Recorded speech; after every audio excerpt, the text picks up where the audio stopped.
Greetings, peoples of the interwebs, and welcome back to another episode of Kimchi Rednecks. So today, I've got some time to myself, and I am going to sneak off to the garage to do some work on my car, which I haven't been able to do in a while. So, what I'm going to do is install this bad boy right over here.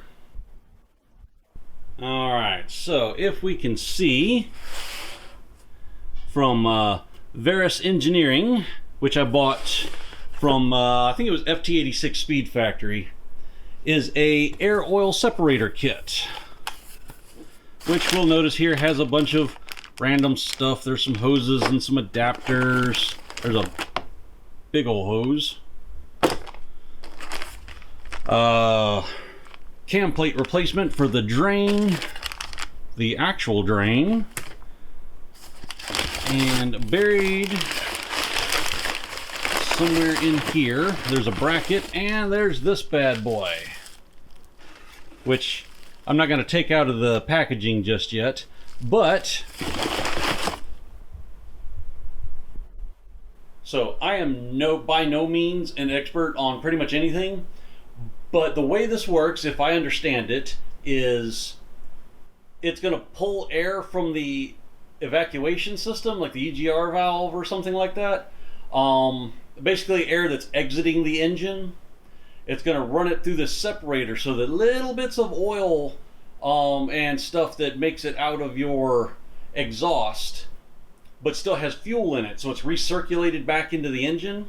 Well, those little bits of oil and whatnot, if they get into the engine, can get into the combustion chamber, and that causes smoking and reduced power and fuel mileage and all that good stuff. The air oil separator system basically just sits in the middle of it, so when it's pulled through the recirculation system, it runs it into this device, which oil is obviously heavier than water, so it's going to run into the baffles on the inside and drain to the bottom, and the air is going to travel through the system and back out and back into the engine. So this particular little device also has a drain on the bottom like I showed you, which drains back into the crankcase of the engine, so all that oil doesn't just go sit in like a catch can and collect water and get all nasty and junk, and you have to change that every once in a while. This just recirculates it right back into the engine, so it keeps running through and keeping everything good.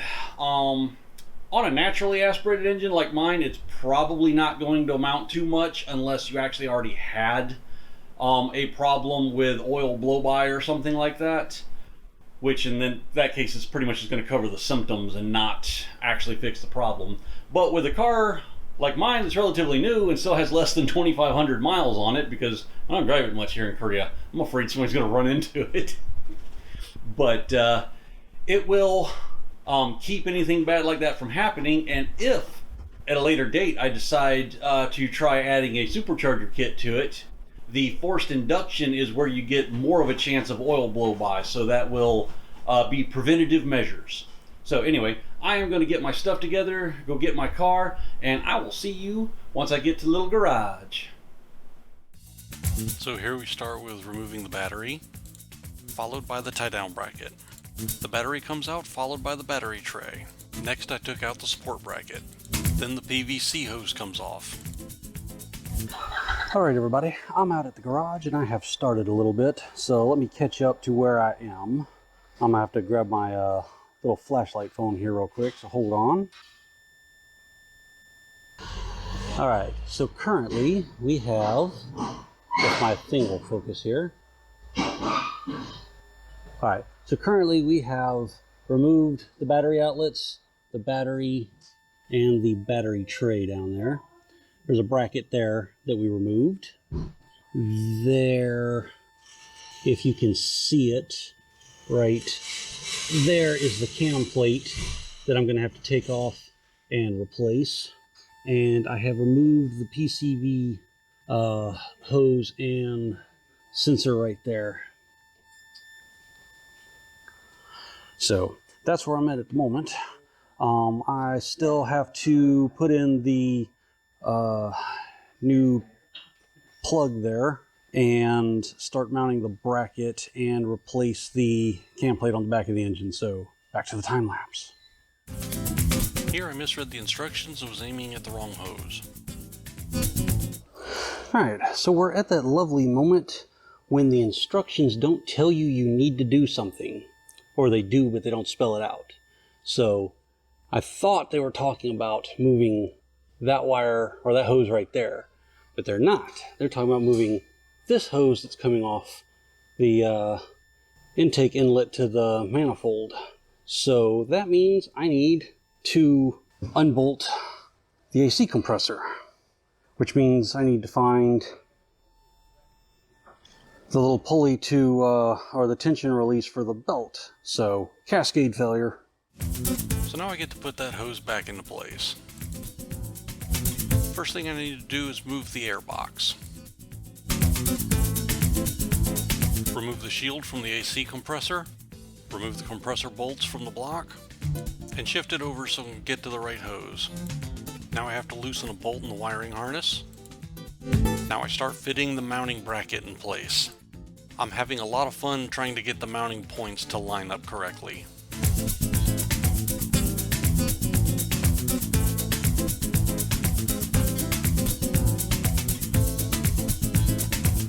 Once I had the mounting bracket in place, I realized I needed to change the cam plate before installing the air oil separator. Mainly because there's not a lot of space down in there. There were a couple hose mounts that required a little gentle percussion persuasion. Installing and tightening down the bolts for the cam plate.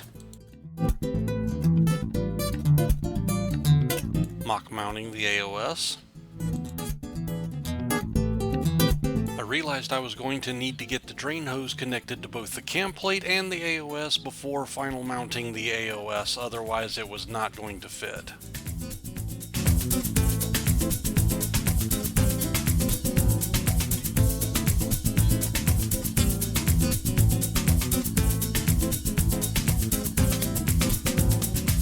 Checking the guide, and now I start running the hoses.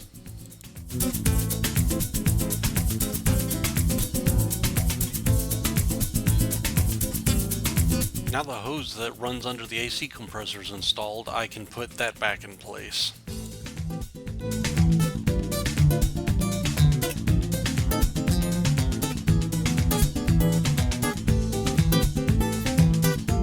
Battery tray and battery go back in, tie down gets reinstalled, and connectors are reconnected. Alright, it's a bit windy out here, so I hope that doesn't interfere.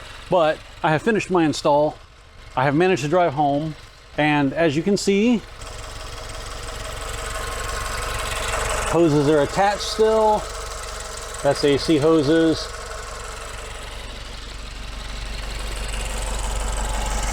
Hoses are still attached here. I thought they should have come with the little alligator clip things, but they didn't. And I am not, it's dark down there, you probably can't see it, but I am not seeing any blow by coming out of the cam plate, so yay. Oh, I also managed to run it through the car wash so it can be all clean, pretty.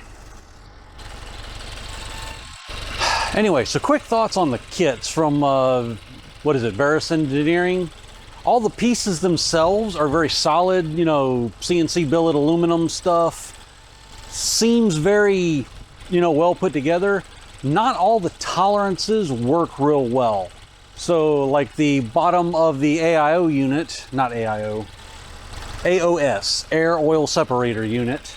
On the bottom of it, there's a little hose that is supposed to drain out, and it goes to the back of the cam plate so that any of the oil that's separated from the blow-by gets drained back into the engine so that it doesn't sit around like in a catch can and get nasty and milky and all that stuff with condensation. It was a pain to get those two things connected and fitting right. I'm not even sure I got them fitting right. That hose is kind of stressed a little bit, but it was stressed a little bit in the picture in the instruction manual, so I guess that's how it's supposed to be, but it don't seem quite right. The other thing, those instructions are missing some major points. Now, some of them are little things, like they say to attach the unit to the little bracket over there with the supplied 3 bolts. What they don't tell you is that those 3 bolts are already inserted into the back of the unit where they would be once you've mounted it. I spent 15 minutes going through all the boxes and little bags looking for a bag with the 3 supplied washers or the 3 supplied screws in it before I figured out they were already in the unit and I had to take them out of it. Another thing is there are multiple kinds of bolts in there. Some of the bolts in the kit that it starts off with are standard little 6-sided socket bolts. And those work, you know, relatively well for most things. They fit on the socket, that makes them easy to put in. And then halfway through the instructions, everything becomes a Allen key bolt. Why? Why would you switch up bolts in the middle of a kit? You designed the whole kit. Can't you use the same bolts all the way through? It's not like anything's flush mounted or anything. I don't get it. The biggest thing, however, is this SOB. So this right here is the air conditioning condenser. As you can see, this hose right here that I had to run runs under it. Nowhere in the instructions did it say that you were going to have to unbolt and move the AC compressor. Because to unbolt and move the AC compressor, you have to find the belt tensioner pulley and take the belt off of it, then take the bolts out of it and disconnect the wires that are attached to it. Not the hoses. I did not vent the hoses. I am not playing that game, but just the little electrical sensors and whatnot. I had to unbolt all that to move that to get to that stupid hose. That in and of itself took me like half an hour to take apart. So the kit, while it seems very solid and well put together, is a pain to get everything to fit right.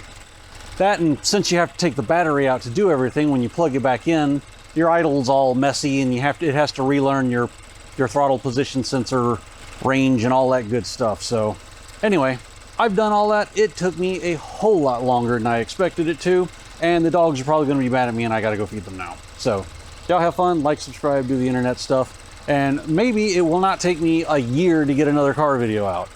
Toodles.